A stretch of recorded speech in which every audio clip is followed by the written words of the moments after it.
Hey, what's up? This is Brian Kuzma with Commercial Rare Coins and Precious Metals, and a happy Wednesday, December 30th to you. We are one more day away from putting this year behind us. Let's see what the new year has to offer us. Looks like a stormy day out there in Lauderdale by the Sea at our live cam here, right down the beach. We're about 2 blocks from where I'm sitting right now.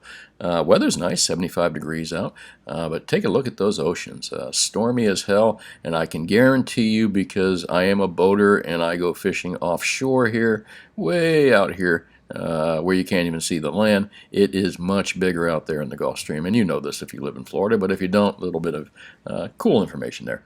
Anyways, let's move along to what's happening here.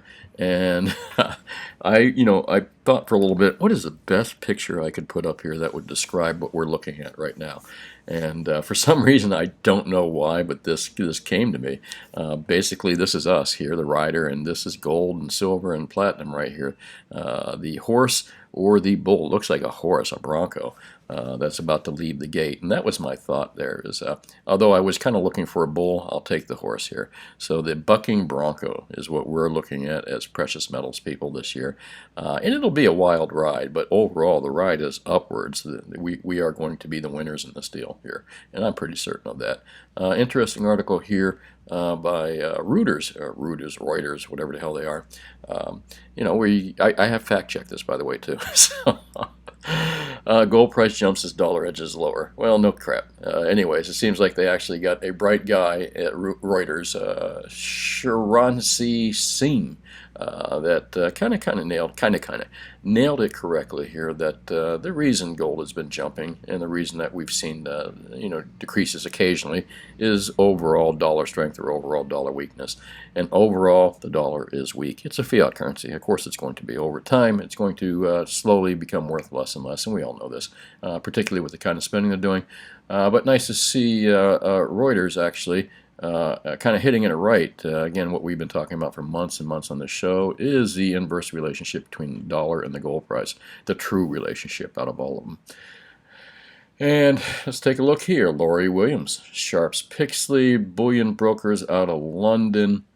$2,200 plus gold price this time next year? Question mark. Well, I'm glad you did that, Laurie, because sometimes you think you see everything happening. You see that gold's going to go up. You see the silver's going to go up. You see that the dollar is being destroyed. You see that economies really suck. Pardon the expression, but you can be very surprised sometimes at how long they can maintain that.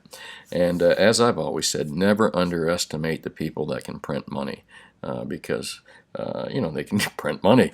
And of course, most people don't really know what money is, but at some point they will, and they'll figure it out, just like the people in Zimbabwe did, and just like the people in post-hyperinflationary or during hyperinflationary Germany did. Anyway, let's take a look at what Laurie Williams says here. $2,200 gold price this year. I can see that. I don't think that's a stepping on a limb or going out on a limb calling it $2,200 for next year. Although I got to tell you, I kind of thought we were going to see it this year. I forget what the high is. I've got to take a look. The high was close to 21 though. So we weren't too far off from this $2,200 mark this year. So I'm not going to complain about not hitting 2,500 this year, but 2,500 is kind of the mark in my head I think that we'll see at some point.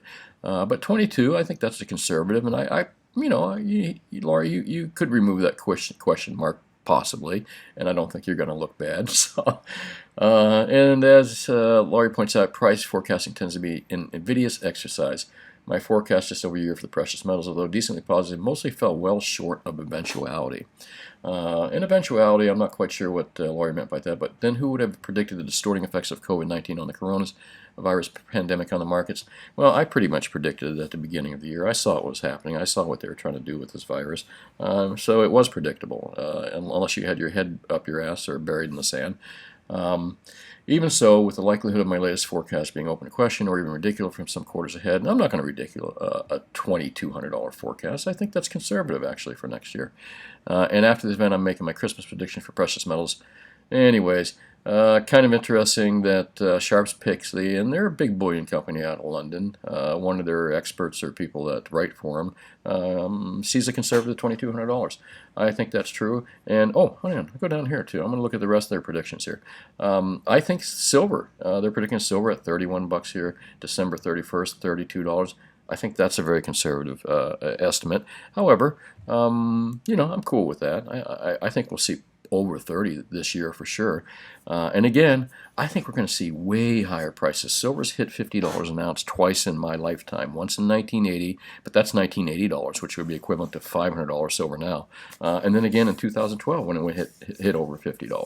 1980 was a special circumstances with the Hunt brothers cornering all the futures, or cornering the market and getting all the physical out there. That was and it was a bad economic time as well. Interest rates are extremely high. The economy was really kind of wonky. And we had come off the gold standard like 10 years before. So there was a lot going on in $1980 that we didn't see in 2012. But 2012 was a great market for silver, $50 plus. And again, I like silver. I mean, we've already seen $50 twice in our lifetime, and in reality, really $50 once, all on its own, without the market being cornered per se by any individual. Well, maybe that's not true. But anyways, let's take a look at the silver price. Current 25.50. He sees 31 and $32 next year. 1870 gold current. 22.25. Again, I think that's conservative. Platinum, I'm really kind of disappointed with this platinum estimate. 1010, 1250, 1285. For some reason I just got this wonky feeling that platinum is just going to surprise us all at some point. That's what platinum does. Palladium, I don't care because nobody buys it. I may buy and sell a few ounces per year, quite literally. Anyways, Laurie Williams, interesting article, conservative figures, and again, something we've been talking about for quite some time. I want to move on to the overall. We're at the end of the year. I'm 1 day away from the end of the year. I mean, we are 1 day away from the end of the year, and it's kind of a wrap up here. I like John Whitehead from the Rutherford Institute. You should read some of his stuff. It's actually on the ZH blog, or the Zero Hedge blog here. Tyler Durden did not write this, by the way, and it's done by John Whitehead. And if you click the link here, you'll see it go to his site. Here, let's take a look at it. No doubt about it, 2020, a terrible, horrible, no good, very bad year for freedom, and was a culmination of terrible, horrible, no good, bad for for freedom. Overall, basically, was saying. Well, let's see what let's look at the bullet points. The government failed to protect our lives, liberty, and happiness. Well, for the last, this has been going on for decades, actually, but it seems to be exasperated in the last year. The predators of the police state wreaked havoc on our freedoms and community and our lives. And, listen, BLM and all these protests that we had against police, and police do have issues, man. They've had issues. We've become more of a police state, so we do need to rein this back. However, a lot of the violence and a lot of the problems that are thrown at the police departments aren't true. So, some of it was true, some of it's not true. Have we become a police state? Sure we have. Are all cops bad? Certainly not. There's a small percentage of them that are, and they're just doing their job, and that's my opinion. So anyway, let's move along here. But there is issues with police, and this has caused issues across our whole world, our community. And I got to tell you, I'm nervous about some police officers. I'm nervous about many laws that these guys are told to enforce. That's what I'm mostly concerned about, the laws that they're told to enforce, not so much the police themselves. Let's move on to the next bullet point. Again, why am I bringing up this kind of political stuff? Because it does play heavily into our economy, as you can see. So let me continue. The American president has become more imperial. This is absolutely true. More like a king. And this is not just Donald Trump. This is Obama, Bush, and Clinton. It seems like in the last few decades, presidents have become more and more powerful. And that's really not the way it's supposed to be. And you could probably say this for multi-decades. However, it's not the way it was ever intended to be. And it's a very dangerous thing that's happening right now with presidents becoming more powerful. They're like kings. They're like mini kings. And that's not good. That's not the way our system was set up. And again, that's not good for economy. Look, when the president just is able to throw trillions of dollars out there, and so is Congress, actually, and Senate, but that's dangerous. Militarized police became a power unto themselves. And this is true. All of a sudden, our police departments look like military. And was it needed, or was it just bad laws? The drug wars, for example. Why are we fighting drug wars? Let people do their drugs. It's their own lives, and I hate to say this, but as long as they're not robbing anyone, give it to them for free. Let decriminalize all this stuff, just like they did with alcohol. They took all the gangs out of alcohol. There was no profit motive behind it. So we'll get rid of the violence by getting rid of the getting rid of that first. But you're going to have some bad things happen to people, and that's sad. Anyways, boy, I kind of went off the rails a little bit there. The courts failed to uphold justice. Well, there's so many things that we could be saying here. Boy, COVID-19 allowed the emergent state to expand its powers. The surveillance states rendered Americans vulnerable to threats from government spies, police hackers. America has become a red flag nation, and this is an interesting. Red flag laws, specifically in pre-crime laws, generally push us that much closer toward a suspect society where everyone is potentially guilty of some crime or another and must be preemptively rendered harmless. This is scary stuff out there, and we're seeing more and more of this. I mean, there's so many things that are not good going on, and you know what, folks? We have control over it. We've had this apathy towards our government. We don't know much about economics as a whole. I'm sure all my listeners do, but as a whole in this country, we don't know much about economics, and it's really costing us. We don't know much about the Constitution either. Apparently our new generation doesn't. The generation that's younger than me doesn't know a lot about the Constitution and doesn't know a lot about how our founding fathers created this country and why. And that's dangerous as well. And anyways, I'm going to get off the political thing here. But, reminder, politics has a lot to play with economics. And this last year was a perfect example of that. And let's take a look here. Hey, I'm going to go into my bet you didn't know. Bet you didn't know. And I bet you a lot of people didn't know that you're familiar with the American Arts Medallion program? Look at these different designs. You had Grant Wood, you had Marian Anderson, Mark Twain, well, not the Buffalo, Grant Wood, there you go again. John Steinbeck, take a look at that. Look, these are all, part literature people, Robert Frost. Look at these designs, too. They're absolutely hideous. Well, guess what? This was made by the U.S. Mint. Take a look at that one right there. And they came in these little styrofoam things. And I'm going to bring this up for a reason. And the reason I'm bringing this up is because you can buy these cheaper than you can buy gold eagles and cheaper than you can buy Krugerrands if you can find them. They are still out there at local coin shops and bullion shops, coin shops, precious metal dealers. They're still out there and they're still available. And it's a great deal. And I'll tell you why it's a great deal. And this is what I was going to say. I bet you didn't know. Because these were made by the U.S. Mint.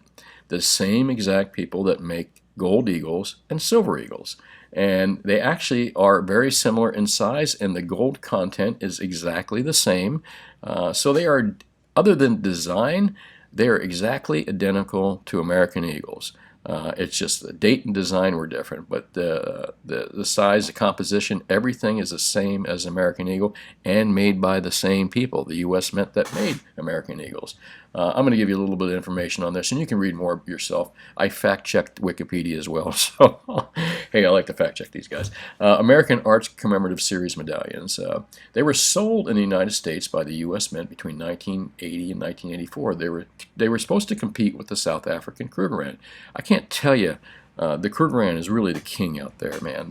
They were the first to do it, and there's probably more Krugerrands in the world than there are American Eagles and another type product, or maybe not anymore, but there was. I mean, that product, Krugerrands were the king of all bullion coins for the longest time. And then the U.S. Mint and the U.S. government decided that, hey, listen, why don't we sell our own gold coins to our own people? Well, here's what happens when you get a committee and when you get politicians working on deals like this instead of business people and people that know coins and bullion. The series was proposed by Jesse Helms, and you might know that name if you're old enough. It was during the Jimmy Carter period. The medallions were initially sold, and here's where they failed. The medallions were initially sold through mail order. Purchasers were required to obtain the day's price by telephone when ordering. Tell me this ain't crazy. Later, the Mint sold them through telemarketing.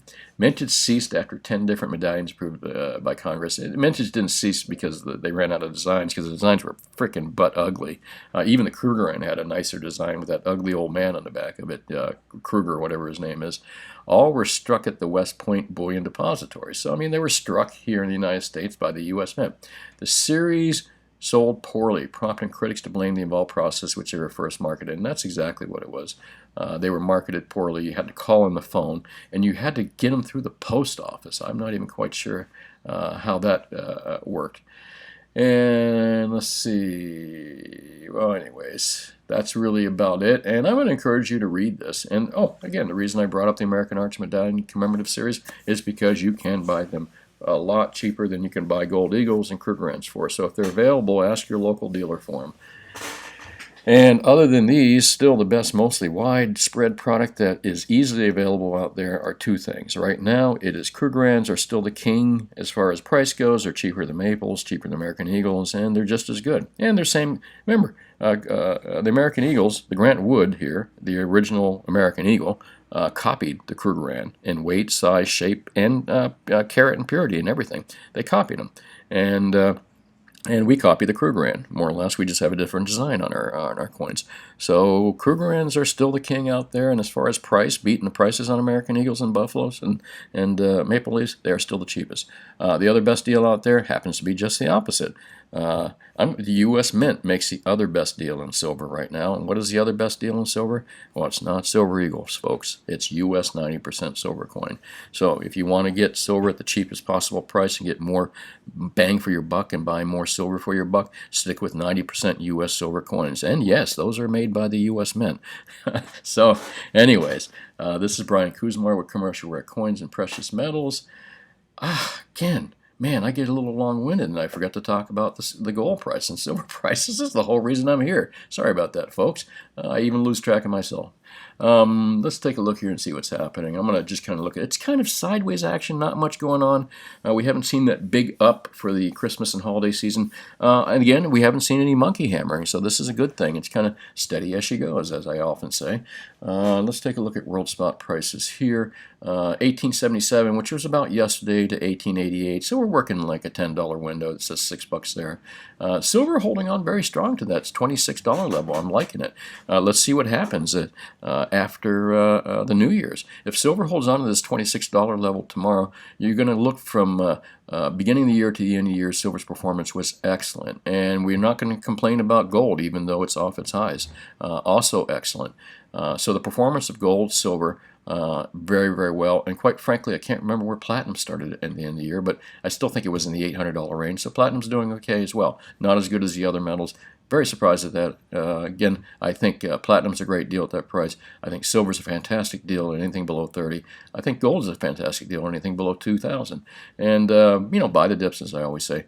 Well, that's really about it. This is Brian Kuzmar with Commercial Rare Coins and Precious Metals in Lauderdale by the Sea.